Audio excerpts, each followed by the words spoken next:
Na galit ang dating manager ni Jed Madela na si Annie Mercado dahil sa isang bagong kantang inilabas ng Kapamilya Singer. Nitong Huwebes, July 4, 2024, naglabas ng dalawang bagong kanta si Jed sa music app na Spotify, halos kasabay ng kanyang concert July 5, 2024. Gaganapin ang concert ni Jed na may titulong Welcome to My World sa Music Museum sa Green Hills, San Juan City. Ang titulo ng kanyang kanta ay Welcome to My World at I Wish You the Worst. Sa kanyang Facebook ngayong araw rin, ilang oras bago ang konsyerto ni Jed, naglabas ng kanyang saloobin si Annie. Mukhang triggered ito sa kanta ni Jed na I Wish You the Worst dahil tila patama raw ito ng singer sa kanya. Nagkwento rin ng talent manager kung gaano kalapit ang kanyang pamilya kay Jed noon. Saad ni Annie sa kanyang post, "So I'm doing my business and moving on with my life of positivity, joy, and peace and try to ignore pesky flies. But a friend sent me a song. Once and for all, I am putting end to this. Since he went public via a song, I am no longer going to keep quiet about this person. I'm naming him, don't worry. This song is about relationships, but we're not dumb to think that it's not about us. The very family who took good care of him and loved him from the day he set foot in Manila. So yeah, I'm not playing the game of this ungrateful man anymore." Kasunod nito, ang pagtilad-tilad ni Annie sa ilang liriko ng kanta ng dating alaga. Tila nasaktan siya sa ilang linya na rito. Aniya, Wish You the Worst was his new song. This song tells you so much about the kind of person the singer truly is.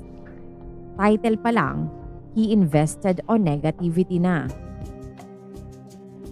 It's so full of negativity, hate, and bitterness, always playing the victim when he is the offender. He's always played the game if the shoe fits. Well, sorry, I don't wanna play. I don't hide behind the songs and post with double meanings. Banta pa niya. So here it is. Jed Madela, don't taunt me with a song. Panindigan mo yan ha. Let's go to the press and tell all. If you don't wanna, I will. I think people wanna know the truth. Share until this reaches him because he blocked all of us. Sa comment section, sinabi ni Annie na lagpas 2 dekada silang nagsama ni Jed bilang manager talent. Pero dumating na daw ang puntong hindi na siya nito nire-respeto. At para sa kanya, yun na ang katapusan. Buong mensahe ni Annie, I've managed him for 23 years until he is what he is right now. That's the business side. I've known him since birth and me and my only family loved him unconditionally, like a son and brother. And he chose to disrespect. That for me is my closure. End of the line.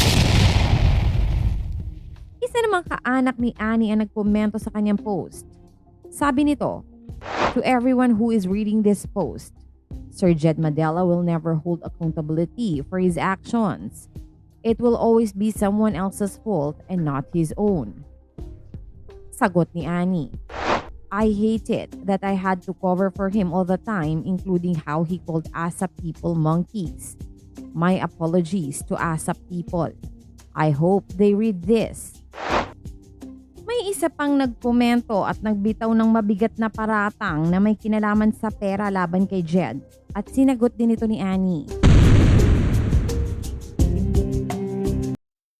So a couple of weeks ago ay na-content din natin to si Jed Madela yung tungkol sa pagkukumpara sa kanilang dalawa ni Stel ng SB19. Pero okay naman ako sa kanya kasi maganda naman yung mga sinabi niya, no? Sabi nga niya na wag na daw silang pagkumpetensyahin ni Stel kasi daw ay dapat daw pag-collabin na lang daw sila. Mas maganda daw yung ganun, at least wala daw negative energy pagka ganun. So ako maganda yung mga sinabi niya doon. So parang natuwa naman ako sa kanya Pero doon sa comment section however 'no, do'n sa mga iba kong pinag-postan kasi meron din tayo sa YouTube channel, sabi nila plastic lang daw si Jed kasi talagang ma-attitude daw talaga 'yan sa tunay na buhay.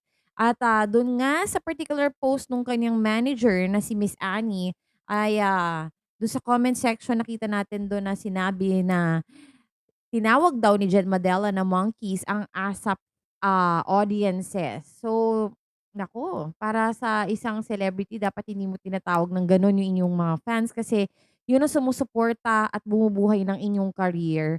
So, dapat ay maging nice tayo sa kanila kasi kung wala sila ay wala din tayo at hindi tayo sisikat. Tayo? Ba't ako sali? So anyway, dun tayo sa forum 'no, yung forum nga ng mga tsismosa na aking sinalihan at men ang daming nagkomento dun na it seems like kilala talaga nila si Jed sa tunay na buhay. Malay natin kilala talaga nila kasi hindi naman kami magkakakilala sa forum na 'to, eh, pero nagsasabi kami ng mga naso-scoop naming mga tsismis. Anyway, sabi dito, eh, talagang Ate Chona talaga 'yan. Dati pinaparinggan pa niyan si Christian Bautista sa Twitter. Wala namang ginagawa yung tao sa kanya, puro kanigahan din ang mga tweets niyan. Unbecoming for a public figure. Tama nga naman 'di ba? Kasi yung mga public figure, usually ng mga celebrity sa totoo lang hindi sumasagot sa mga kanigahan. Minsan-minsan lang, kumbaga parang 'pag na-tripan nilang sumagot paisa-isa, sagot pero hindi talaga sila nagsisiwalat ng negative vibes sa social media. 'Yun ang napapansin ko, hindi sila pala patol kahit na madami yung nangba-bash sa kanila. Si Liza nga, eh, sobrang, halos durugin na siya sa sahig, dun lang siya sumagot. Pero talaga sa lahat ng bashers hindi talaga niya sinasagot, wala talaga siyang sinasagot dun. Pero ito si Jed ay pumapatol daw 'to sa mga commenters niya. Meron pang isa nagsabi dito, "Was a follower of him before kasi ang light ng aura niya on TV. But then I saw him sa personal sa Vista Mall in Laguna. Medyo masungit pero I brushed it off kasi hindi naman ako fan na fan.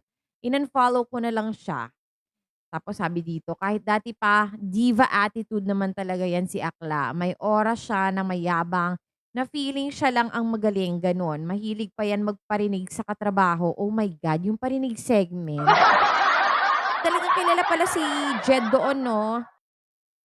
Pero anyway, ang dami dito nagsasabi na hindi daw talaga maganda ang personality ni Jed at, usually daw talaga may mga nakakaaway daw ito sa trabaho. Yon ang sabi dito sabi sa forum! Ah. So anyways, 'di ko naman siya kilala so hindi ako makapagkomento. Kaya ito ay, nilalahad ko na lang sa inyo bilang trabaho ko nga 'to magpahatid ng chika sa inyong lahat. Thank you so much for joining me in this vlog. I'll see you on my next one. Bye-bye.